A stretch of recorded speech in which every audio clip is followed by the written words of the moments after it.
Welcome to your Mining Disrupt news update for Monday, August 28th, 2023. As always, everything I say here should be taken for entertainment and education purposes only. Nothing I say should be taken as financial advice at all. Do your own research. And if you'd like to partner with us as a sponsor, please reach out. Today, I'm going to be focusing on one story and one story alone. I'm going to be talking about Oman entering the Bitcoin space. That's right, the country of Oman. But first things first, make sure you check out the QR code right down here so you can get your tickets to Mining Disrupt 2024 happening in Miami, Florida, June 24th through the 27th. And now the numbers. We're currently looking at an exchange rate of $26,035 for one shiny Bitcoin, or if you'd rather get sats for dollars, you can get 3,841 sats per dollar. On-chain fees are sitting at 7 for both priority or anytime. And with another upward difficulty adjustment that just happened, we are looking at a little bit slower block times. They're coming in at 10 minutes and 6 seconds, and the rolling hash rate average for the last 14 days is 397.8, just under that 400 mark that we've been looking at for so long. The first part of this story that I'll be going over is over at Forbes. It's titled, Oman's Bold Bitcoin Play, $1.1 billion investment on Bitcoin mining infrastructure. H.E. Sheikh Mansour bin Talib bin Ali Al Hanai, chairman of Oman's Authority for Public Services Regulations, publicly commented in a press statement about his nation's government support of privately owned Bitcoin mining facilities, which are set to attract a total investment of over 1.1 billion USD.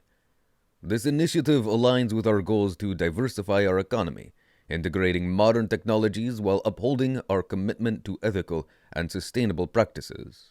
And a little bit further on, we have, our project transcends the boundaries of traditional mining data centers by synergizing purpose-built hardware, hyperscale abilities, and smart energy consumption. Jad Friedrich Karma, the CEO of Exahertz, told me in an interview, we're building a robust framework that is both innovative and sustainable, in line with Oman's 2040 vision. 2040 vision. That's more than 16 years away from right now. This tells me that Oman isn't in this for the short, the high time preference timescale. They're in this for the long term. They're looking for how to change the entire course of their country, as we'll get into here in a minute. Our blueprint for future expansion prioritizes eco-centric operations, utilizing gas flares and hydro energy underscores our dedication to fostering a green, sustainable digital economy, Karma told me in an interview. Bitcoin represents more than a digital currency, Karma said. Its open ledger system is a significant leap for civilization, ushering in a new era of transparency and innovation. Oman's national economic narrative is undergoing a transformation.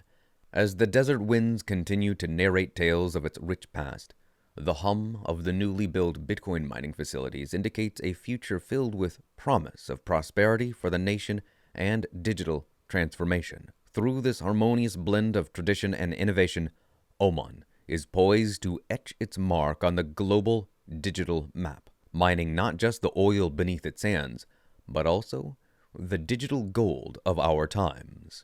Now I'm going to play a clip from Saifedean Amos. He is the author of The Bitcoin Standard and the recently released Principles of Economics. I'm going to play this where he talks about Bitcoin being halal.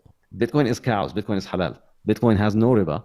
And Bitcoin allows you to do anything the dollar allows you to do. So you want to send money across national borders, you don't need to go through the riba system. You don't need to go through the usury system. You can go through Bitcoin. You want to save, you want to hold savings. You don't need to buy government bonds. You don't need to hold US dollar physical cash. You can just stack sats like a civilized human being and like a halal human being as well, because nowhere in the operation of Bitcoin is there any riba involved. Some people might use Bitcoin for riba, but they can also use gold for riba. But that doesn't concern you. With the dollar, on the other hand, it does concern you because riba is baked in at the protocol level. It's not just that there's these pieces of paper. This is a key point that I discussed in the fiat standard, in that fiat money is not physical pieces of paper. Physical paper is about 5 or 10% or so of fiat money. The real supply of fiat money, the vast majority of the supply of fiat money, around 90%, is digital money. And that digital money is created when debt is created. That's the key thing to understand. So there has to be riba in order for the dollar to come into existence. And then once the dollar comes into existence, then they make your physical dollar. So even if you're just using physical dollars and you're saying, you know what, I'm not using the banks, I'm not taking loans, I'm not lending, I'm not taking interest, I'm just using the physical dollars and I'm storing them in my home and trading with them, you're still dealing with riba. It doesn't matter if you don't want to participate in riba or not. If you're using the dollar, if you are using a money that can be debased by some other group of people or persons, then you are participating, maybe unknowingly, but you are, in riba. And what is riba? Riba is an Arabic word that means to increase or to exceed, and is commonly used in reference to unequal exchanges or charges and fees for borrowing. Interest is deemed riba, or an unjust, exploitative gain, and such practice is forbidden under Islamic law. And as Saifuddin points out in that clip, riba is baked into fiat money. I'm not going to try and pretend that I'm some sort of scholar on Islamic law. I'm nothing of the sort whatsoever. But I understand what he's talking about there. I completely understand how stealing from people is immoral and unjust, especially when it hurts those that are most in need. The people that are at the lowest rungs of the economic ladder are the ones that are hurt the most by the debasement of money. So when you're poor, things just go from bad to worse when people are stealing from you on a daily basis by inflating the money supply. And that is riba, as I understand it. Makes perfect sense to me that that would be immoral and unjust. Over here on TFTC, Marty Bent's newsletter, he talks about this a little bit more. He goes through that Forbes article, but then he ends on these points here. Similar to the stories in the Bible that highlight Jesus' aversion to money changing, activities that debase the value of money that enabled a select few to benefit from the process, Islamic finance demands that the money Muslims use isn't debt-based.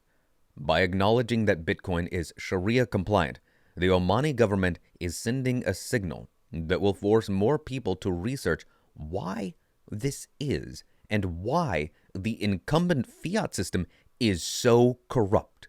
This is a net benefit for Bitcoin's narrative moving forward. The announcement of Exahertz expanding its operations within Oman is great to see on two fronts. Bitcoin mining hash rate is becoming more geographically distributed, and Bitcoin is officially being recognized as in accordance with Islamic law, the latter of which opens up the market to almost 2 billion people and forces more people to question the ethics of the fiat monetary systems that rule the world today. 2 billion people out of the 8 billion that are on the planet. That is a monumental shift. Can you imagine what the world would be like if 2 billion Muslims started going, wait a second, why are we using a money that is being stolen from us? And hang on, you're telling me there's an option already, the best money option that's ever existed in all of humanity, and it's already here, and it's already been in operation, and it's been in operation for more than a decade and is working basically flawlessly, and it's called Bitcoin, and I've already heard of this thing? Well, sign me up for some of that. But what I would absolutely love to see is 2 billion people having that epiphany and then seeing how many more people follow suit. It is going to be a very interesting time as we approach the 2024 halving, BlackRock, Fidelity, all these ETFs, and now nation states getting on board with Bitcoin. Things are happening, and we are seeing it happen in real time before our very eyes, and it is exciting. I hope you had a wonderful weekend. Until next time.